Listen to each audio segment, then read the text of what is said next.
বলবো গ্যাসের দাম বাড়তি তেলের দাম।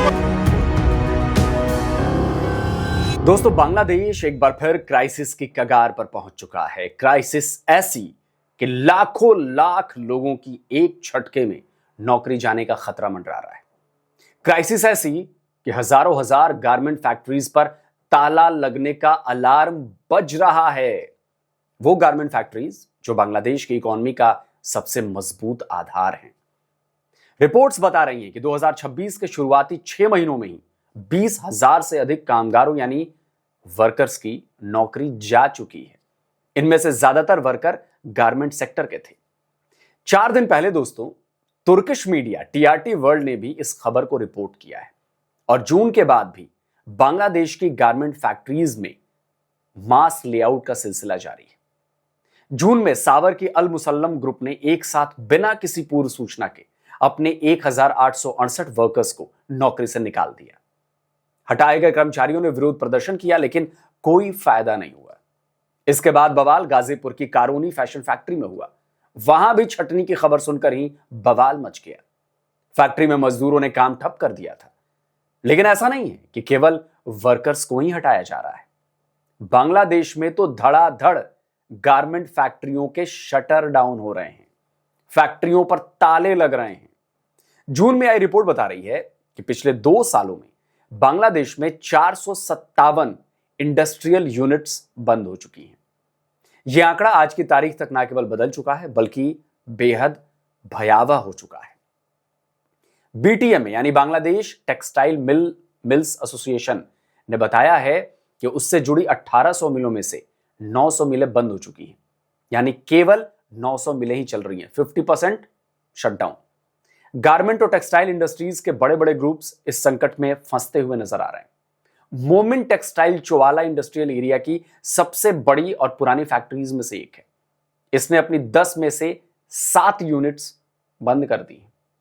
कंपनी का प्रोडक्शन रोजाना 25 लाख यार्ड कपड़ा बनाने का था, लेकिन अब यह केवल 20,000 यार्ड रह गया है। वहीं Bangladesh garment manufacturers and exporters association यानी BGMEA और Bangladesh knitwear manufacturers and exporter association से जुड़ी करीब 3,000 एक्सपोर्ट ओरिएंटेड गारमेंट फैक्ट्रीज में से 20% ने, मतलब इससे भी ज्यादा ने, हफ्ते में 3 से 4 दिन काम बंद कर दिया है। यह परसेंटेज 600 फैक्ट्रियों से ज्यादा का है। यानी या तो फैक्ट्रियां बंद हो रही हैं या फिर उनमें काम कम हो चुका है। तो ऐसे में वर्कर्स को पैसे कहां से दिए जाएंगे, इसलिए उन्हें नौकरी से निकाला जा रहा है। अब बांग्लादेश इस क्राइसिस में क्यों फंसा, उसे समझिए। दोस्तों, इसकी सबसे बड़ी कमी है गैस की। बांग्लादेश जबरदस्त तरीके से LNG की कमी से जूझ रहा है। यह देखिए, 19 अगस्त की खबर है। बांग्लादेश के मोहिश खाली टर्मिनल में LNG खत्म हो चुकी थी और बांग्लादेश में गैस की सप्लाई गिरकर 2200 million cubic feet per day पर पहुंच गई थी। बांग्लादेश लगातार 25 दिनों से सीवियर गैस शॉर्टेज की सिचुएशन में फंसा हुआ है। इसी वजह से ना तो ये फैक्ट्रीज के लिए गैस सप्लाई कर पा रहा है, ना ही पावर स्टेशंस को। गैस की सप्लाई नहीं मिलने की वजह से गारमेंट और टेक्सटाइल फैक्ट्रीज के ऑपरेशंस बंद हो रहे हैं और दूसरी तरफ पावर प्लांट्स को गैस नहीं मिलने की वजह से बिजली का उत्पादन भी गिर गया है। बांग्लादेश में बिजली की कटौती भी बढ़ चुकी है, यानी कि लोड शेडिंग खूब हो रही है। और पता है, देश के कई हिस्सों में यह लोड शेडिंग 5 से 10 घंटे तक की जा रही है। बांग्लादेश लगातार स्पॉट मार्केट से LNG खरीद रहा है। अभी एक बार फिर उसने अरामको ट्रेडिंग सिंगापुर से एक और कार्गो खरीदा है। यह कार्गो उसने $23.93 पर मिलियन ब्रिटिश थर्मल यूनिट्स की दर से खरीदा है। ईरान जंग से पहले यह रेट $10 से $11 MMBTU था। यानी LNG के रेट 2 गुने से भी ज्यादा हो चुके हैं और यह बांग्लादेश के फॉरेन रिजर्व के लिए बहुत भारी पड़ रहा है।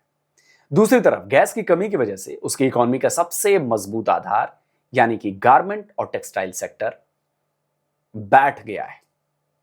इस सेक्टर की बांग्लादेश की GDP में सालाना पता है आपको कितनी हिस्सेदारी रहती है? $41 बिलियन की। बांग्लादेश के एक्सपोर्ट अर्निंग यानी निर्यात से होने वाली कमाई का करीब 80%, 80% इसी सेक्टर से आता है। इस सेक्टर में काम करने वाले टोटल वर्कफोर्स का 57% महिलाएं हैं। लेकिन आज ये सेक्टर जबरदस्त क्राइसिस से गुजर रहा है, जिसका सीधा असर ना केवल बांग्लादेश की इकोनॉमी पर पड़ रहा है, बल्कि आम बांग्लादेशियों के जीवन पर भी नजर आने लगा है। लोगों की नौकरियां जा रही हैं।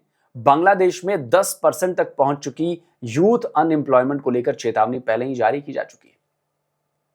अब टेक्सटाइल समेत दूसरी कई इंडस्ट्रीज हैं जहां से मजदूरों को ताबड़तोड़ निकाला जा रहा है, छटनी चल रही है, और ये इस क्राइसिस को और ज्यादा भयानक बनाने वाली है। बधाई हो बांग्लादेशियों, भगवान दे रहा है सजा। दोस्तों आप क्या कहते हैं, कमेंट करिए, अपनी राय दीजिए। जल्दी मिलता हूं एक और नए वीडियो के साथ। नमस्कार, जय हिंद।